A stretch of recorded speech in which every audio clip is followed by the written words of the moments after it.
The purpose of this video is to learn about different types of so-called isomers, where isomers are molecules that have the same number and type of atoms, in other words, the same molecular formula, but they have differences in their chemical structure.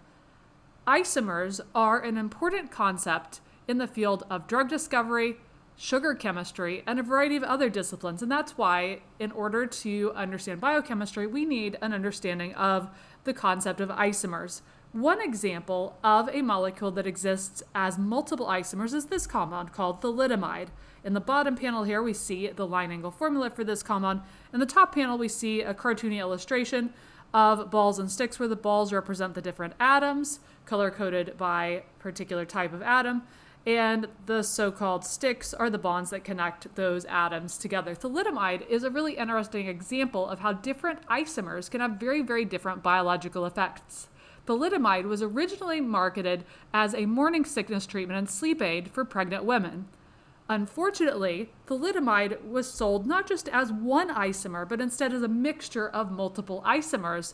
And it turned out that while one of the isomeric forms of this molecule was indeed a potent morning sickness treatment, the other isomer was unfortunately a teratogen, a molecule that causes birth defects. And of course, that is a very bad combination of biological effects, and so thalidomide was promptly taken off the market once this became known. By the end of this video and the ones that follow it, you'll be able to recognize and classify different types of isomers and then ultimately apply that knowledge later on in this unit toward understanding the chemistry of sugars. In this video, we will go through the process we can take to systematically determine how two isomers are related. Let's begin at the top of this flowchart, which you can access a printed version of this flowchart by going on the Canvas page for this course and this chapter. So we'll begin at the beginning. First off, if you are faced with multiple molecules and you're asked how those are related, and one possibility is that they are isomers of some sort, the first thing you need to do is verify that they have the same molecular formula, meaning that both of the molecules you're comparing have C3H8O, but that the molecules have some difference in their chemical structure. In other words, they are not complete identical molecules. The first thing we can do when looking at two molecules that have the same number and type of atoms and trying to determine what the difference is in their structure is we break it down into two parts. We classify molecules as either constitutional isomers or as so-called stereoisomers. When we see the term stereo, what we are referring to is in three dimensions. Constitutional, meaning that they differ in their constitution, is going to instead refer to molecules that have a different connectivity between atoms. What do we mean when we say that they have a different connectivity between atoms? That means that they have different branches, meaning the branches come off of the chain in a different location or come off of the ring in a different location. They have different functional groups. For example, one molecule might have a ketone functional group and another that has the same molecular formula could have an aldehyde functional group instead. That would make them constitutional isomers. And what's going to be true across any two molecules that are related as constitutional isomers, you will always find that the two structures will have different IUPAC names. For example, in the case of the molecules shown below here, we have in both of these alkene groups, and in both cases we have a total of 5 carbons in the chain. Now, if we were to determine the IUPAC name for each of these molecules, what we would find is that the structure on the left, since it has 5 carbons in the longest carbon chain, and we start numbering from the end closer to the alkene group, we would find that the name of this molecule will be pent-1-ene. In contrast, the structure on the right, if we number the longest carbon chain beginning at the end closer to the alkene group, following our IUPAC rules, we would find that the name for this structure is pent-2-ene. Hence, these two molecules have different IUPAC names. When they have different IUPAC names, that means the two structures are constitutional isomers. And again, in order to be constitutional isomers, the first criteria is that they have to have the same formula. If these two structures did not have the same formula, such as one was hex-1-ene and the other was pent-2-ene, we would just say they are totally different molecules because they don't have the same formula. But here, same formula, C6H12, but a different connectivity between atoms and hence a different IUPAC name makes them constitutional isomers. And we would say these have a different connectivity between atoms because we have relocated some of the atoms and groups within the molecule. In pent-1-ene, we have a CH2CH group at the end of the chain. In pent-2-ene, we have CH3CH appearing as the two carbon atoms at the end of the chain. And so that's going to make the structures differ. And constitutional isomers can have different chemical and physical properties. For example, constitutional isomers will generally have at least slightly different boiling points and melting points.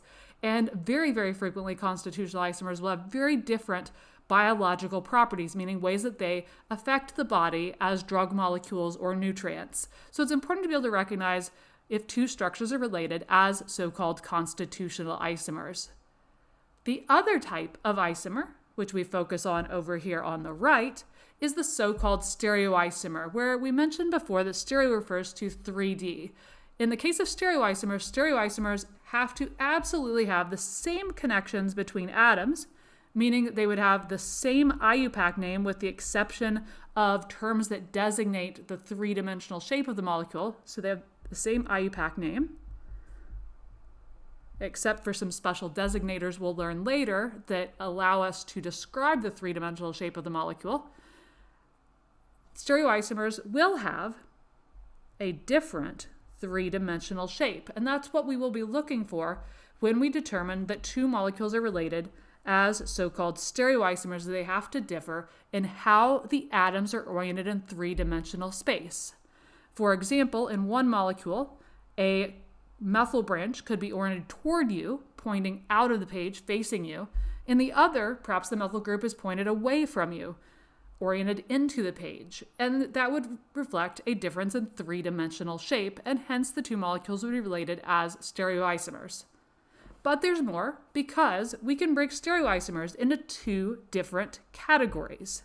Those two different categories that stereoisomers get broken into is any two molecules that are related as stereoisomers, we will be able to specify and categorize as being related as either diastereomers or enantiomers. So once you determine that two structures are related as stereoisomers, compounds that have a different three-dimensional shape, your next step in the process will be to determine whether those two so-called stereoisomers are more specifically described as diastereomers or whether they are instead described as enantiomers. What's the difference between those two types of stereoisomers? Diastereomers versus enantiomers. So enantiomers are molecules that are related as so-called non-superimposable mirror images. The most common example of a non-superimposable mirror image that you encounter on a daily basis are your left and your right hands.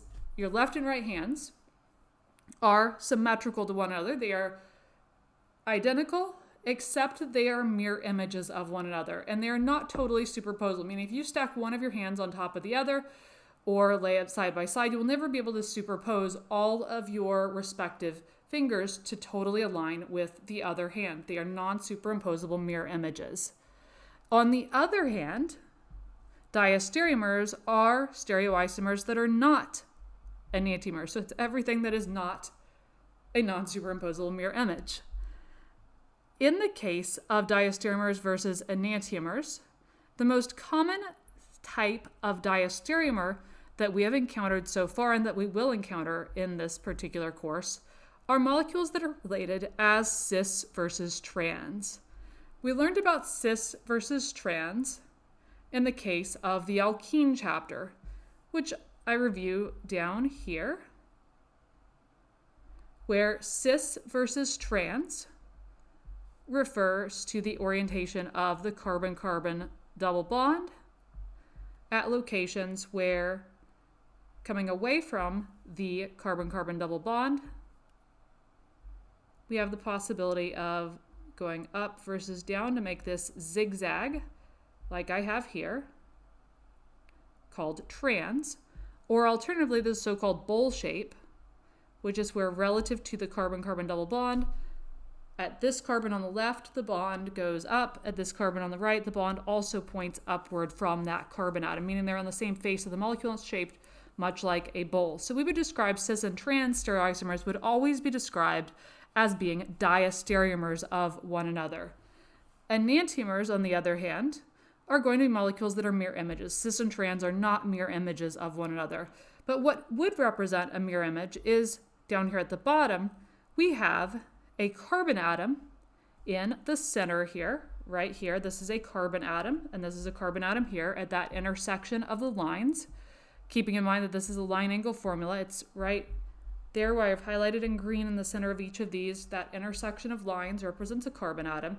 This carbon is directly bonded to a hydroxy group, a bromine, a chlorine, and a hydrogen, as is this one bonded to a hydroxy group, hydrogen, chlorine, and bromine. But if we imagined that there was a mirror between the two structures, right here, that being the so-called mirror, if the structure on the left looked in the mirror, it would see the structure on the right. They are mirror images of one another. And what we would find if we built a molecular model of this, and we will look at molecular models of enantiomers in the next video, we would find that the two structures, although they're mirror images, would be non-superimposable, meaning if we were to line up in three-dimensional space the hydroxy groups and the bromines, we would find that the hydrogen and chlorine we can never get to completely match up in terms of exactly where the atoms are located in 3 dimensions. And so we would call those two structures non-superimposable mirror images. In this diagram, one thing that we need to square away here as we start to learn about stereoisomers is the way that these are drawn. This bond that looks like a wedge is indeed referred to as a wedge. So this type of structure that I'm drawing here in red at the bottom of your screen, that we call a wedge. And so when I'm drawing structures, if I draw something like this, I will refer to it in words as a wedge.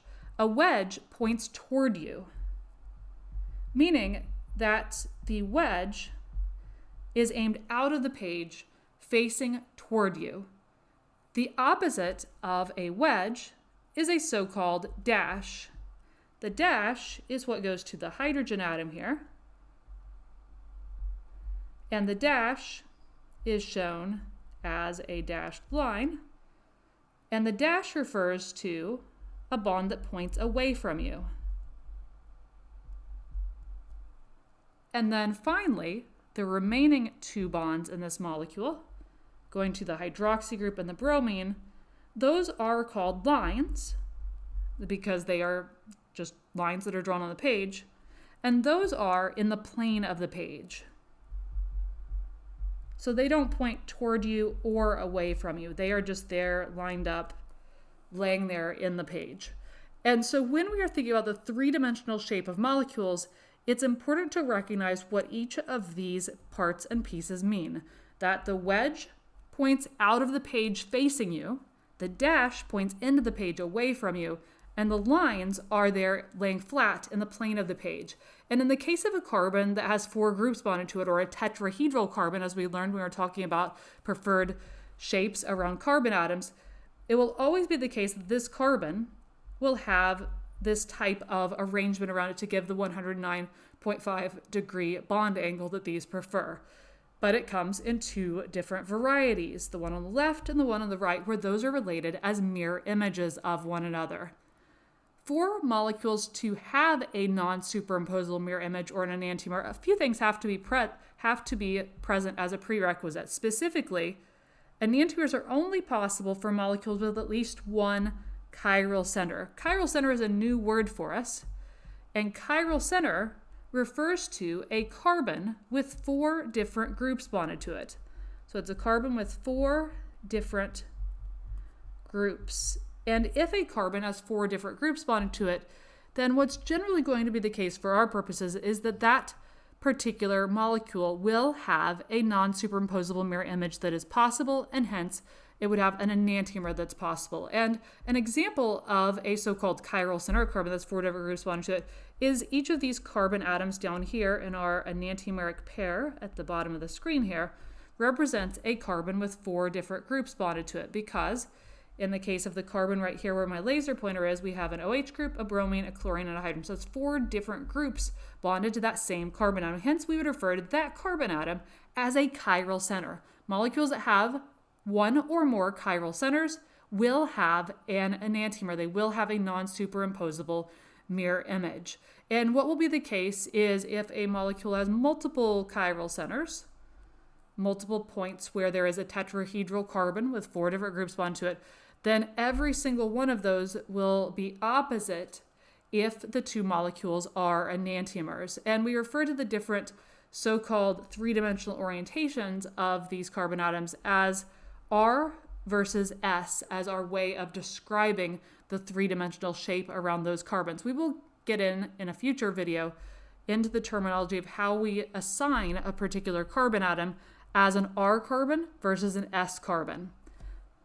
When we talk about enantiomers, as we've alluded to in the past, enantiomers always come in pairs. So a molecule that has 1 or more chiral centers will have exactly 1 mirror image. It will have exactly 1 enantiomer. A way to remember that is to think of your left and right hands, that you have at most 1 enantiomer of your left hand, and that's your right hand. Your right hand has 1 enantiomer, and that's your left hand. Enantiomers always come in pairs, like your hands, like your feet.